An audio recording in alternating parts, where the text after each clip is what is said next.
మత్తయి సువార్త 9వ అధ్యాయము. తరువాత ఆయన దోణి ఎక్కి సముద్రము దాటి తన పట్టణంలో ప్రవేశింపగా, ఇదిగో జనులు పక్షవాయువుతో మంచము పట్టి ఉన్న ఒకని అతని యొద్దకు తీసుకుని వచ్చిరి. యేసు వారి విశ్వాసమును చూచి, కుమారుడా, ధైర్యముగా ఉండుము, నీ పాపములు క్షమింపబడి ఉన్నవని పక్షవాయువు గల వానితో చెప్పెను. ఇదిగో శాస్త్రుల్లో కొందరు ఇతడు దేవదూషణ చేయుచున్నాడని తమలో తాము అనుకొనగా, యేసు వారి తలంపులు గ్రహించి, మీరెందుకు మీ హృదయములలో దురాలోచనలు చేయుచున్నారు? నీ పాపములు క్షమింపబడి ఉన్నవని చెప్పుట సులభమా, లేచి నడవమని చెప్పుట సులభమా? అయినను పాపములు క్షమించుటకు భూమి మీద మనుష్య కుమారునికి అధికారము కలదని మీరు తెలుసుకొనవలను అని చెప్పి, ఆయన పక్షవాయువు గలవాన్ని చూచి, నీవు లేచి నీ మంచమెత్తుకొని నీ ఇంటికి పొమ్మని చెప్పగా, వాడు లేచి తన ఇంటికి వెళ్ళెను.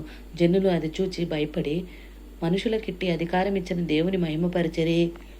యేసు అక్కడ నుండి వెళ్ళుచు సుంకపు మెట్టునొద్ద కూర్చుండి ఉన్న మత్తయి అను ఒక మనుషుని చూచి, నన్ను వెంబడించమని అతనితో చెప్పగా, అతడు లేచి ఆయనను వెంబడించును. ఇంటిలో భోజనమునకు యేసు కూర్చుండి ఉండగా, ఇదిగో సుంకరులను పాపులను అనేకులను వచ్చి ఆయన శిష్యుల యొద్దను కూర్చుండిరి. పరిసయ్యులు అది చూచి, మీ బోధకుడు సుంకరులతోనూ పాపులతోనూ కలిసి ఎందుకు భోజనము చేయుచున్నాడని ఆయన శిష్యులను అడిగిరి. ఆయన ఆ మాట విని, రోగులకే గాని ఆరోగ్యము గలవారికి వైద్యుడు అక్కరలేదు గదా. అయితే నేను పాపులను పిలవవచ్చితిని గాని నీతిమంతులను పిలువ రాలేదు గనుక కనికరమనే కోరుచున్నాను గాని బలిని కోరను అను వాక్యమా భావమేమిటో మీరు వెళ్ళి నేర్చుకొనుడని చెప్పెను.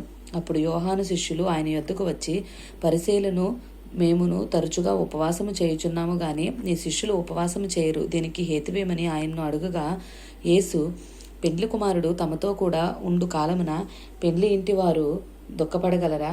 పెండ్లి కుమారుడు వారి యొద్ద నుండి కొనిపోబడు దినములు వచ్చును, అప్పుడు వారు ఉపవాసము చేతురు.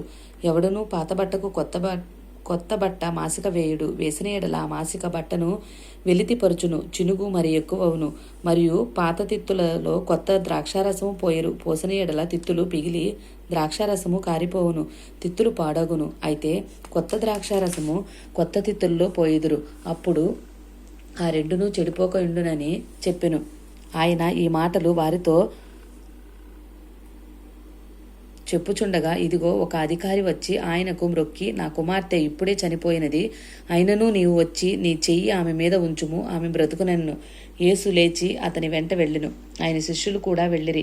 ఆ సమయమున ఇదిగో 12 సంవత్సరముల నుండి రక్తస్రావం గల ఒక స్త్రీ, నేను ఆయన పై వస్త్రమును మాత్రము ముట్టితే బాగుపడుదునని తనలో తాను అనుకొని ఆయన వెనుకకు వచ్చి ఆయనను వస్త్రపు చెంగు ముట్టెను. యేసు వెనుకకు తిరిగి ఆమెను చూచి, కుమారి, ధైర్యముగా ఉండుము, నీ విశ్వాసము నిన్ను బాగుపరిచినని చెప్పగా, ఆ గడియ నుండి ఆ స్త్రీ బాగుపడెను.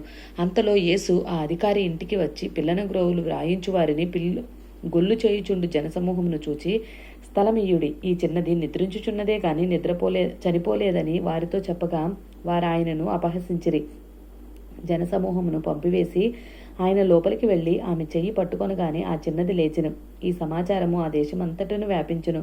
యేసు అక్కడ నుండి వెళ్ళుచుండగా 2 గురుడివారు ఆయన వెంట వచ్చి, దావీదు కుమారుడా, మమ్మను కనికరించమని కేకలు వేసిరి. ఆయన ఇంట ప్రవేశించిన తరువాత ఆ గుడ్డివారు ఆయన యొద్దకు వచ్చిరి. యేసు, నేను ఇది చేయగలనని మీరు నమ్ముచున్నారా అని వారిని అడుగగా, వారు నమ్ముచున్నాము ప్రభువా అని ఆయనతో చెప్పిరి. అప్పుడు ఆయన వారి కన్నులు ముట్టి, మీ నమ్మిక చొప్పున మీకు కలుగునుగాక అని చెప్పినంతలో వారి కన్నులు తెరవబడెను. అప్పుడు యేసు ఇది ఎవరికి తెలియకుండా చూచుకొనుడని వారికి ఖండితముగా ఆజ్ఞాపించెను. అయినను వారు వెళ్ళి ఆ దేశమంతటా ఆయన కీర్తి ప్రచురము చేసిరి. యేసును ఆయన శిష్యులను వెళ్ళుచుండగా కొందరు దయ్యము పట్టిన ఒక మూగవాని ఆయన యొద్దకు తీసుకుని వచ్చిరి. దయ్యము వెళ్ళగొట్టబడిన తరువాత ఆ మూగవాడు మాటలాడగా జనసమూహములు ఆశ్చర్యపడి, ఇశ్రాయేలులో ఇలాగు ఎన్నడూనూ కనబడలేదని చెప్పుకొనిరి. అయితే పరిసయ్యులు, ఇతడు దయ్యములు అధిపతి వలన దయ్యములను వెళ్ళగొట్టుచున్నాడని చెప్పిరి. యేసు వారి సమాజ మందిరములలో బోధించుచు, రాజ్యసువార్త ప్రకటించుచు, ప్రతి విధమైన రోగమును ప్రతి విధమైన వ్యాధిని స్వస్థపరచుచు సమస్త పట్టణముల యందును గ్రామముల యందును సంచారము చేసెను. ఆయన సమూహములను చూచి వారు కాపరిలేని గొర్రెల వలె విసికి చెదిరి ఉన్నందున వారి మీద కనికరపడి, కోత విస్తారమే గాని పనివారు కొద్దిగా ఉన్నారు కనుక తన కోతకు పనివారిని పంపుడని కోత యజమానుడు నేను వేడుకొనుడని తన శిష్యులతో చెప్పెను. ఆమేన్.